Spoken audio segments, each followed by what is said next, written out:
ফেনী দাগনভূঞায় গণপিটুনিতে ৩ ডাকাত নিহত হয়েছে, আহত হয়েছে আরও ২ জন।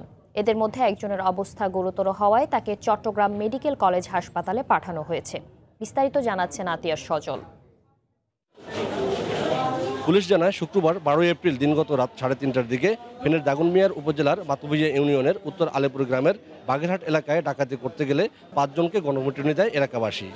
পুলিশ খবর পেয়ে ঘটনাস্থলে গিয়ে তাদের উদ্ধার করে ফেনীর আধুনিক সদর হাসপাতালের মর্গে প্রেরণ করে। পরে সদর হাসপাতালে ভর্তি চিকিৎসাধীন অবস্থায় ৩ জন মারা গেছে।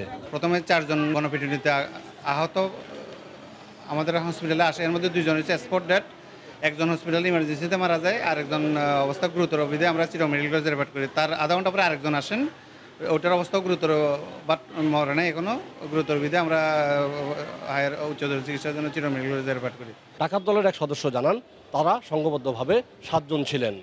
2 জন পালিয়ে গেল, 5 জন আটক পরে জনতার হাতে। আতিয়ার সজল, সময় সংবাদ, ফেনী।